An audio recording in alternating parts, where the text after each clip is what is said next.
sa bawat Pilipino at magbibigay ng tamang impormasyon para sa tahimik at maayos na Pilipinas. Police News Network, alagad ng batas, tagapagtaguyod ng balitang pulis, sandigan ng mamamayan, patnubay ng katotohanan. Na Kampo Krame, maghahatid ng pinakahuling kaganapan at nagbabagang balita. Ito ang PNN Police News Network. At ngayon, ang inyong mga tagapagbalita. Magandang araw, Bagong Pilipinas. Kami ang inyong alagad ng batas, tagataguyod ng balitang pulis, Patrolman Joshua Jimenez. At Patrolwoman Renalyn Tanggiak mula sa Regional Mobile Force Battalion ng NCRPO, maghahatid sa inyo ng tamang balita, kwento ng pulis at serbisyo para sa mamamayan. At ito ang PNP News Online. Ang pangunahing balita ng Police News Network, alagad ng batas, tagataguyod ng balitang pulis.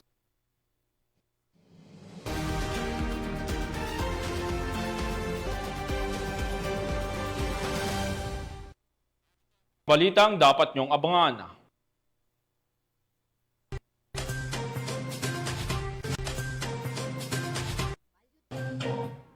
Mahigit 2 milyong pisong halaga ng shabu nasamsam sa barangay Nangka, Marikina City. 8 suspek na aresto sa kasong Presidential Decree 705 sa Indanan, Sulu. At 2 drug suspect nakuhanan ng halos 600,000 pisong halaga ng shabu sa Davao City.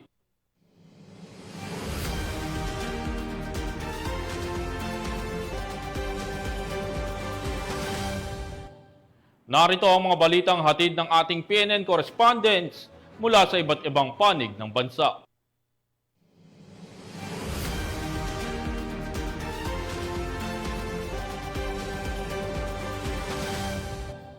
Simulan natin ang balita mula sa bahagi ng Luzon.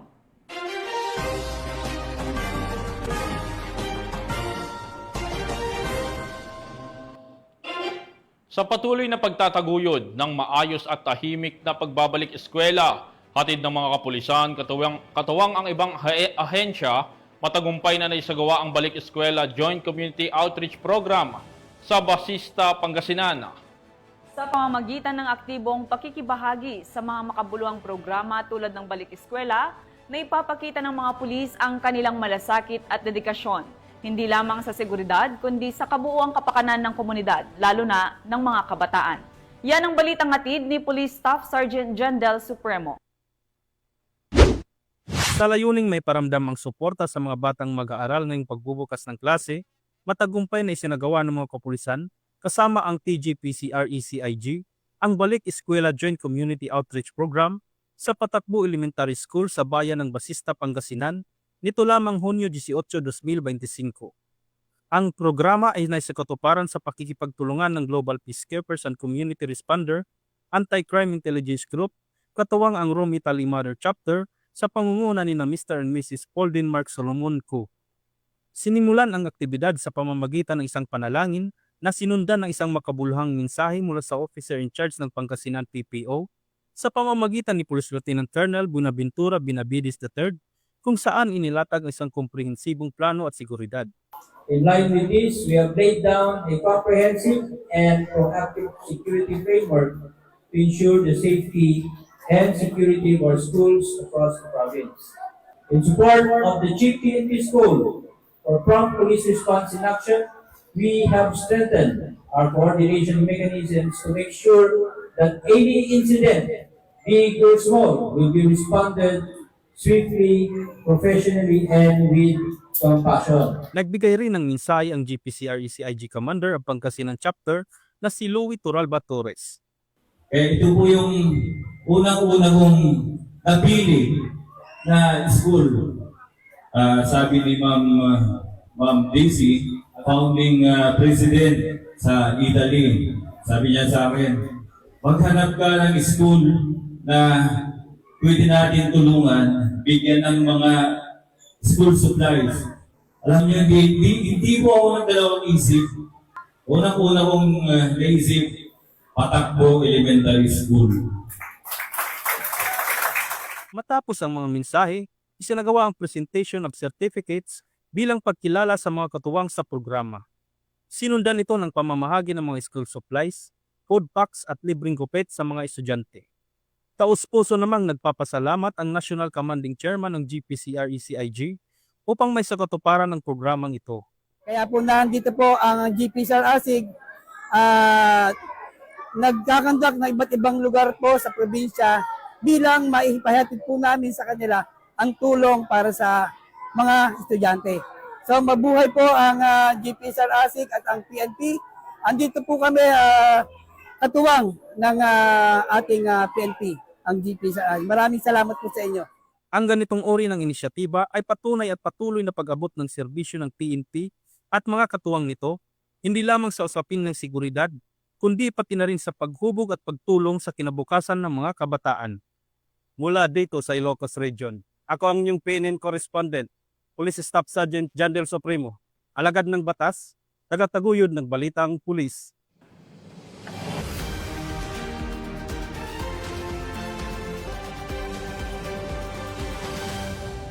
Sa pagpapatuloy ng Police News Network, nasamsam ang mahigit 2 milyong pisong halaga ng shabu ng mga tauhan ng Eastern Police District mula sa isang newly identified high-value individual sa isinagawang bypass operation sa barangay Nangka, Marikina City.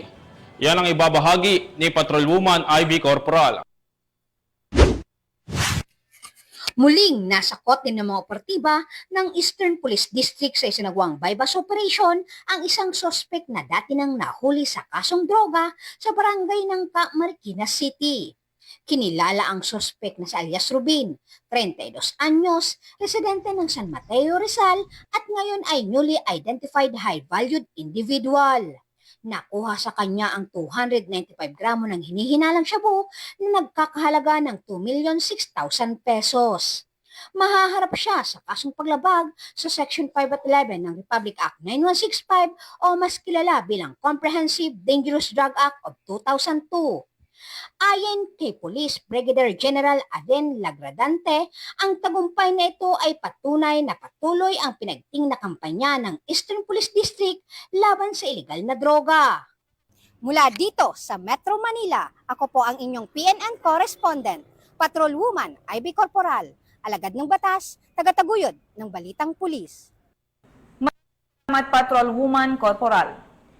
Samantala, matagumpay na isinagawa ang second quarter nationwide simultaneous earthquake drill ngayong umaga, June 19, 2025, sa ganap na alas 9 ng umaga sa harap ng National Headquarters sa loob ng Camp Brigadier General Rafael T. Crame, Quezon City.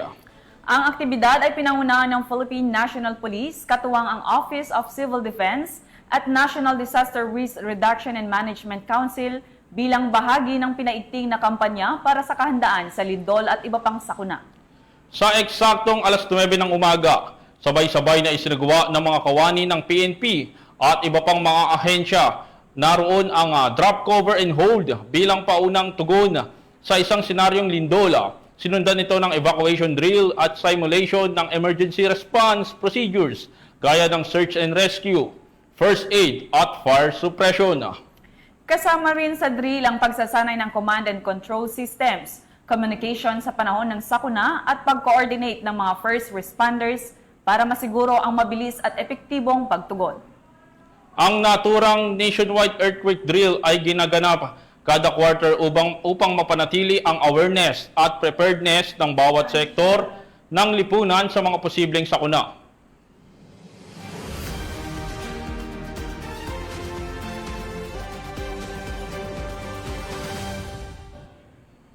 Tunghayan naman natin ang mga balita mula sa Visayas.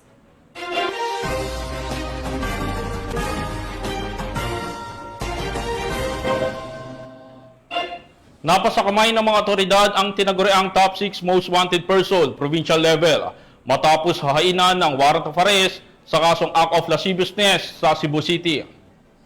Patunay ito ng gumagana ang epektibo ang mga isinasagawang manhunt operations ng kapulisan, partikular na ang pagtugis sa mga itinuturing na high value or fugitives. Narito ang report mula kay Patrolwoman Florie May Azares. ang top 6 most wanted person provincial level matapos arestuhin kasunod ng paghain ng warrant of arrest sa kasong acts of lasciviousness sa barangay Sambag 1, Cebu City noong ika-16 ng Hunyo taong kasalukuyan. Kinilala ni Police Captain Kenneth Paul Albotra, officer in charge ng Police Station 7 Cebu City Police Office. Ang suspect na si alias Mark, 31 anyos, residente ng City o Season 1 Barangay Cogon, Pardo, Cebu City. Ang suspect ay may outstanding arrest warrant sa kasong acts of lasciviousness sa ilalim ng Article 336 ng RPC in relation to Section 5B ng RA 7610 na inisyu ni Honorable Esther Morales Biloso, presiding judge ng Regional Trial Court 7th Judicial Region Branch 6 Cebu City, na may rekomendadong piyansa na 180,000 pesos. Ipinaalam na sa kinauukulang korte ang pagkakaaresto ng suspect at ito'y pansamantalang nakadetine sa Police Station 7 Custodial Facility habang inihahantay ang commitment order. Maging mapagmatsyag at makiisa sa ating pamahalaan para sa isang ligtas at malinis na komunidad. Ipagbigay alam agad sa mga otoridad ang anumang kahinahinalang gawain. Sa pamamagitan ng determinasyon ng mga kapulisan, mas papaigtingin pa nila ang kanilang pagganap ng tungkulin upang mapanagot ang mga tiwaling individual at masiguro ang seguridad ng mga mamamayan tungo sa isang mapayapang bagong Pilipinas. Mula dito sa Central Visayas, ako ang inyong Police News Network Correspondent, Patrolwoman Flora May Azares, alagad ng batas, tagataguyod ng Balitang Pulis. Maraming salamat, Patrolwoman Azares. Matagumpay na naisagawa ng Police Regional Office 6 ang 4th Regional Directors Cup na niloka ng mga piling PNP members at ilang sibilyan upang ipamalas ang kanilang kahusayan at disiplina sa paghawak ng baril sa Camp Martin Delgado, Fort San Pedro, Iloilo City. Nakatutok dyan si Patrolwoman Justin May Halyores. Matagumpay na isinagawa ng Police Regional Office 6 ang ika-4 na Regional Directors Cup nito lamang ika-17 ng Hunyo taong kasalukuyan sa Camp Martin Teofilo B. Delgado Firing Range. Ang aktibidad ay nilahukan ng mga piling miyembro ng kapulisan at ilang sibilyan na may interes sa marksmanship na nagtipon-tipon upang ipamalas ang kanilang kahusayan at disiplina sa paghawak ng baril. Layunin nito na bigyan ng pagkakataon ang mga kalahok na higit pang paunlarin ang kanilang galing sa pag-asinta habang isinaalang-alang ang tamang paggamit ng armas. Binibigyang diin din sa naturang aktibidad ang kahalagahan ng disiplina at tamang kaalaman sa paggamit ng makabagong kagamitan sa ilalim ng ligtas at kontroladong kapaligiran. Ayon sa pamunuan ng Pro-6, ang kompetisyon ay bahagi ng programa ni Chief PNP Police General Nicolas D. Torre III na naglalayong palakasin ang kakayahan ng mga pulis sa tamang paggamit ng kanilang baril, lalo na sa mga lehitimong operasyon. Isa rin itong hakbang upang mapanatili ang mataas na antas ng kahandaan ng mga tauhan ng PNP sa anumang sitwasyon. Maliban sa pagpapalawak ng kasanayan, nagsilbi rin ang aktibidad bilang isang plataporma ng pagbubuklod at kooperasyon sa pagitan ng pulisya at ng komunidad. Sa kabuuan, ang matagumpay na pagsasagawa ng 4th Regional Directors Cup ay patunay ng patuloy na dedikasyon ng Philippine National Police sa pagbibigay ng dekalidad na serbisyo publiko at sa paghubog ng mas bihasa, disiplinado at responsableng tagapagpatupad ng batas. Mula rito sa Police Regional Office 6, ako ang inyong PNN Correspondent Patrolwoman Justin May Halyores, alagad ng batas, tagataguyod ng Balitang Pulis. Maraming salamat, Patrolwoman Justin May Halyores. Narito naman ang mga balita mula sa bahagi ng Mindanao.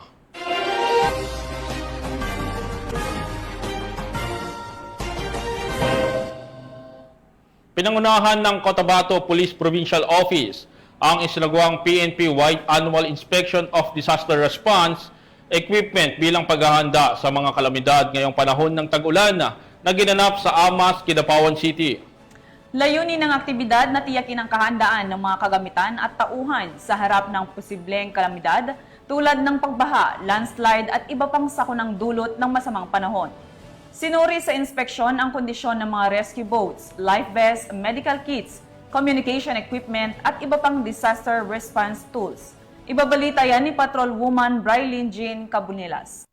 Isang PNP-wide annual inspection of disaster response equipment ang isinagawa ng Cotabato Police Provincial Office bilang paghahanda sa mga kalamidad ngayong panahon ng tag-ulan na ginanap sa Amas, Kidapawan City nito lamang ika-17 ng Hunyo, 2025. Ang nasabing aktibidad ay pinangunahan ni Police Colonel Gilberto B. Tuzon, Provincial Director ng Cotabato Police Provincial Office, ang pag-inspeksyon sa mga kagamitan kasama ang CPPO squad staff.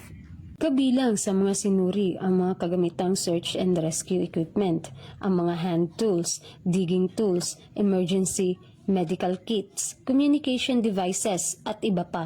Layunin ng aktibidad na ito na mapanatiling maayos ang mga kagamitan lalong-lalo na sa search and rescue operation upang mapadali at mabilis ang pagresponde ng mga kapulisan sa oras ng pangangailangan. Mula dito sa Regional Office 12, ako po ang inyong PNN correspondent, Patrolwoman Braylon Jean Cabunilas, alagad ng batas, taga-taguyod ng Balitang Pulis. Salamat, Patrolwoman Cabunilas. Naaresto na ang 8 sospek ng mga operatiba ng Sulu Maritime Police Station dahil sa paglabag sa Presidential Decree 705 o ang Batas Transportation of Forest Products sa Barangay Kahatian, Indanan, Sulu. Ang buong detalye ng balita mula kay Patrolwoman Veronica Lagi. Aresto ang 8 individual dahil sa paglabag sa Presidential Decree 705 o ang batas laban sa illegal transportation of forest products. Nito lamang 16 ng Hunyo taong kasalukuyan sa Barangay Kadyatan, Indanan, Sulu. Ang operasyon ay sinagawa ng mga tauhan ng Sulu Maritime Police Station sa pamumuno ni Police Major Fritz James L. Madrid, Chief of Police. Sa isinagawang inspeksyon, nadiskubre ang tinatayang 30,000 board feet ng iba't ibang uri ng troso na may kabuang halagang 1,950,000 pesos. Nabigong magpakita ng kaukulang dokumento ang kapitan ng naturang bangka ukol sa legalidad ng kargamento na pag-alamang ang mga troso ay isinikay mula sa Languyan, Tawi-Tawi at patungong Sulu. Bukod sa mga troso, kinumpis ka rin ang mismong lancha na may tinatayang halagang 1,000,000 pesos. Ang mga suspek at mga nakumpiskang ebidensya ay dinala sa istasyon para sa kaukulang dokumentasyon at investigasyon. Nakipag-ugnayan na rin ang mga otoridad sa Ministry of Environment and Natural Resources and Energy BARM upang beripikahin at inventaryohin ang mga troso. Sasampahan ng kasong paglabag sa Presidential Decree 705 ang mga naarestong suspek. Ang mga kapulisan ay patuloy na nagbabantay laban sa iligal na pagputol at pagbebiyahe ng mga produktong gubat sa rehiyon tungo sa mas ligtas at luntiang Bangsamoro. Mula rito sa rehiyon ng Bangsamoro, ako ang inyong Police News Network correspondent, Patrolwoman Veronica Lagi, alagad ng batas, taga-taguyod ng Balitang Pulis. Maraming salamat, Patrolwoman Lagi. Isang matagumpay na anti-illegal drug operation ang ipinatupad ng mga kapulisan na humantong sa pagkakahuli ng 2 drug suspect at pagkasamsam ng halos 600,000 pisong halaga ng shabu sa Barangay Bago Aplaya, Davao City. Patrolwoman Sheena May Ilagan, ibalita mo. Isang matagumpay na anti-illegal drug operation ang sigawan ng Baliuk Police Station nito lamang Hunyo taong kasalukuyan na nagresulta sa pagkakaaresto ng 2 hininalang drug personalities at pagkakakumpiska ng tinatayang 84.1 grams sa hininalang shabu na may kabuuang halagang 571,880 pesos. Ang operasyon ay sigawa bandang alas 8 ng gabi sa Phase 2 Gulfview Subdivision, Barangay Bago Aplaya, Davao City sa ilalim ng koordinasyon ng Philippine Drug Enforcement Agency. Kinilala ang mga narestong suspect na sina Alascols, 29 anyos, mula sa Agdao, Davao City na itinuturing na top 1 city-level drug personality at alias Julito, 29 anyos, isang delivery rider mula sa Barangay Bukana, Davao City. Ang mga suspect ay nasa kusdiyan ng sabing stasyon at naharap sa kasong paglabag sa Republic Act 9165 o Comprehensive Dangerous Drugs Act of 2002. Samantala, ang Police Regional Office 11 ay patuloy na pinapaigting ang laban kontra kriminalidad alinsun sa kampanya ng Bagong Pilipinas na panatili ng kapayapaan at kaayusan tungo sa pagsulong ng bansa. Mula dito sa Police Regional Office 11, ako inyong PNN correspondent, Patrolwoman Sheena May Ilagan, alagad ng batas, taga-taguyod ng Balitang Pulis. Maraming salamat, Patrolwoman Ilagan. At para sa huling balita, nakumpiska ang mahigit 200 pisong halaga ng shabu mula sa 2 suspect sa ikinasang drug bypass operation sa Cagayan de Oro City. Yan ang tinutukang balita ni Patrolwoman Danessa Berdos. check. Ning lighter. Wala na check. Nakumpiska ang 238,000 pesos halaga ng hinihinalang shabu sa isang drug buy-bust operation sa Barangay Kamamanaan, Cagayan de Oro City, Misamis Oriental. Ang naturang operasyon ay pinangunahan ng City Drug Enforcement Unit 10 at kinilala ang mga suspect na sina alias Jingjing, lalaki 39 na taong gulang, alias Inshik, lalaki 36 na taong gulang at residente ng nasabing lugar. Nakumpiska mula sa mga suspect ang 35 gramo ng hinihinalang shabu na may standard drug price na 238,000 pesos, isang 500 peso bill na ginamit bilang buy-bust money at iba pang mga non-drug items. Ang mga suspect ay nahaharap sa kasong paglabag sa RA 9165 o Comprehensive Dangerous Drugs Act of 2002.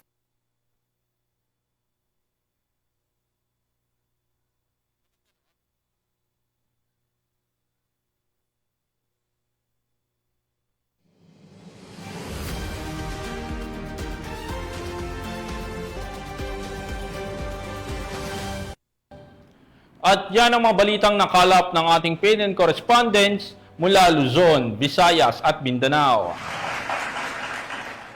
Mula sa pamunuan ng Philippine National Police sa pangunguna ni PNP Chief Police General Nicolas D. Torre III at sa pamumuno ni President Ferdinand Bongbong Marcos Jr., kami ay maglilingkod sa bawat Pilipino at magbibigay ng tama at balanseng balita dahil dito sa Bagong Pilipinas, ang gusto ng pulis, ligtas ka.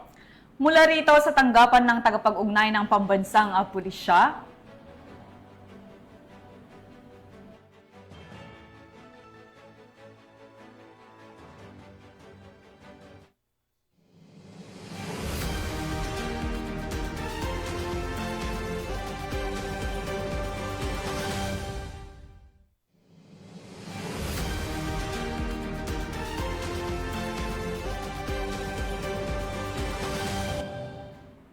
mula rito sa tanggapan ng tagapag-ugnay ng pambansang pulisya, kami ang inyong alagad ng batas, tagataguyod ng balitang pulis. Patrolman Joshua Jimenez. At Patrolwoman Ronaldin Tanggiak mula sa Regional Mobile Force Battalion ng NCRPO, maghahatid sa inyo ng tamang balita, kwento ng pulis at serbisyo para sa mamamayan.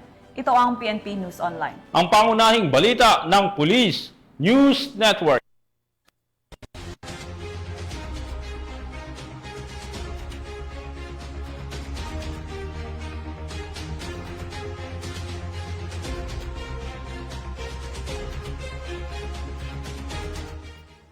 Police News Network, alagad ng batas, tagapagtaguyod ng balitang pulis.